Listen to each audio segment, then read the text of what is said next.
Hello, everyone. Recently, I was at my home church for Missions Sunday, and Pastor Kelp preached a message asking, how do you know if you're supposed to go? And he prefaced it with 3 questions. Have you surrendered your life to Christ? Are you filled with the Holy Spirit? And do you have a spiritual burden in your heart? We prayed into those areas, and for a moment, I felt like a DYD back at camp because people were getting saved, filled with the Spirit, and called into ministry all at the same time. It was incredible.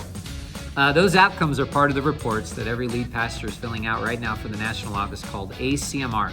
And I teased Andy, he was doing the whole ACMR in one Sunday. My wife, Kim, is our office administrator, and she receives those reports and processes the data for me. And it's always troubling when I see the number of churches who don't report even one convert from last year. What's more sobering are the number of churches that have zeros year after year in important spiritual outcomes. Our national office has noticed this trend, and they've started a campaign with the executives called Say No to Zero to help us turn this around. And they've revealed the document called All In, which is an explanation of the strategy of our fellowship to empower our local churches with great modern discipleship tools. I've taken that document and put it in the Nebraska Ministers group on Realm. And so if you open your app and go to the group, you can click on Files and download the document to review yourself. Now, I just finished a book called Deep Discipleship by J.T. English, and he outlines the 3 levels of discipleship important for every healthy ministry. The first is the basic level for all Christians, teaching the Bible story and spiritual practices. And our Bible engagement project would really help with that endeavor. The second level is to develop mature believers and leaders by working on theological practices and service. And our Acts 2 journey is a great program for empowering leaders to further the mission of your church. And then the third level is an advanced level to produce pastors and ministers from the local church.